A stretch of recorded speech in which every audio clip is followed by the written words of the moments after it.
नमस्कार, मैं हूं नवीन पाटीदार और आप देख रहे हैं voice of MP. Madhya Pradesh की सियासत में लगातार घमासान जारी है। इस वक्त जो हमारे पास एक बड़ी खबर है वो नीमच जिले के मनासा विधानसभा से आ रही है, जहां पर जो है भोजपुर विधायक जो है सुरेंद्र पटवा आज नीमच के मनासा पहुंचे हैं, जहां पर वे अपने पैतृक गांव कुकड़ेश्वर में उनके जो भाई जी है उनसे मुलाकात की है, क्योंकि आज उनका जो जन्मदिन था और उनसे उन्होंने मुलाकात की। इसके साथ ही जो हमारे रिपोर्टर जो मनासा के हैं महेंद्र श्रीवास्तव, उन्होंने खास चर्चा की है किस तरह के हालात जो मध्य प्रदेश में जो है सियासत को लेकर बने हुए हैं, क्योंकि लगातार कांग्रेस जो है भारतीय जनता पार्टी पर हमले कर रही है और सुरेंद्र पटवा पूर्व मंत्री रह चुके हैं और वे खुद भी जो है हाल ही में जो शिवराज सिंह चौहान के मंत्रिमंडल का गठन किया गया, उस मंत्रिमंडल में उनका नाम भी तेजी से चल रहा था। तो आप सुन सकते हैं कि उन्होंने मंत्रिमंडल के गठन को लेकर साथ में जो है मध्य प्रदेश की सियासत में किस तरह घमासान चल रहा है, क्या था पूरी। पूर्व मंत्री श्री सुरेंद्र पटवा आज हमारे साथ हैं।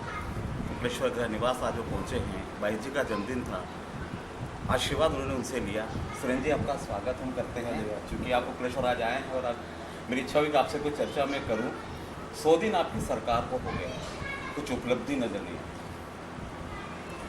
कोरोना को लेकर जिस प्रकार से पूरे देश में चुनौती थी और मध्य प्रदेश में भी चुनौती थी, माननीय मुख्यमंत्री जी ने कोरोना को जिस प्रकार से चुनौती समझकर काम किया है वो बहुत ही सराहनीय है।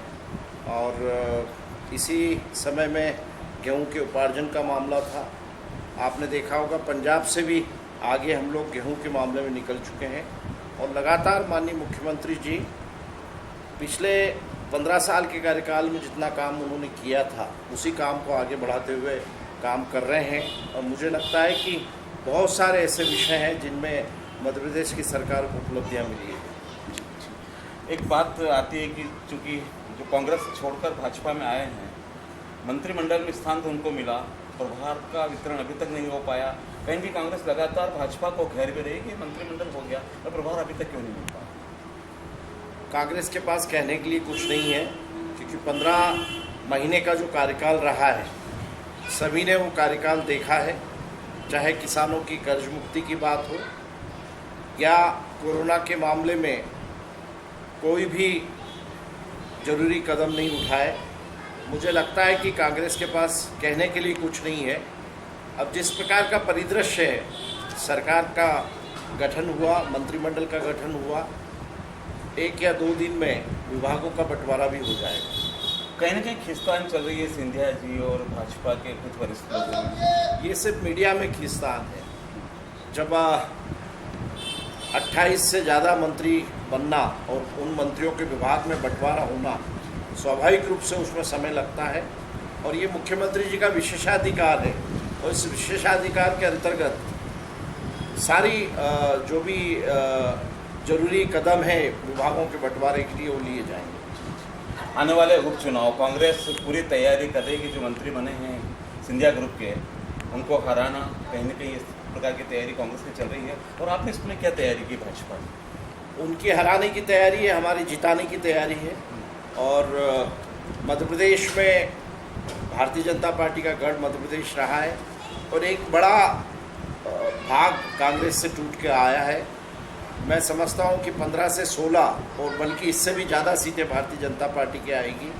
भारतीय जनता पार्टी का जो संगठन है और भारतीय जनता पार्टी का विचारधारा है, उसके हिसाब से मुझे लगता है कि आने वाले समय में एक स्थायी सरकार मध्य प्रदेश में हमारी ओर से दी जाएगी, ताकि आने वाले समय में किसानों के बारे में, गरीबों के बारे में, युवाओं के बारे में जो काम मुख्यमंत्री जी के द्वारा होना है वो काम को धरातल पर उतारने का काम करेंगे। कितनी सीटें आ रही है इस बार, क्या मानते हैं? देखिए, हम तो 24 की 24 जीतने के लिए लड़ेंगे और 24 की सीटों की तैयारी है।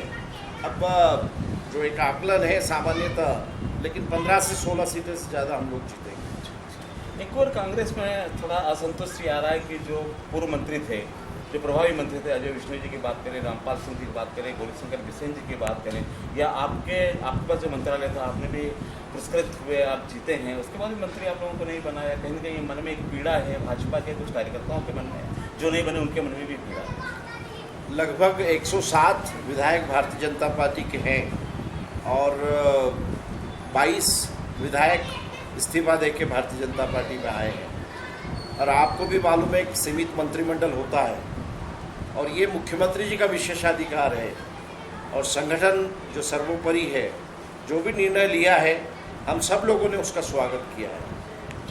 लेकिन हमारे क्षेत्र में, मध्य प्रदेश में भी और क्षेत्र में भी हम लोग विकास के मामले में कोई कमी नहीं आने देंगे। तो सुरेंद्र जी, आपकी तो पूरी उम्मीद थी मंत्री बनने की, ये चर्चा भी काफ़ी थी, शिवराज जी के आप नज़दीक हैं। देखिए ऐसा है, जब इस तरह का कोई परिदृश्य होता है और मध्य प्रदेश में पहली बार इस तरह की सरकार बनी है, तो पार्टी ने सोचा होगा कि हो सकता है आगे आने वाले समय में मौका दें। बहुत बहुत धन्यवाद सर, थैंक यू।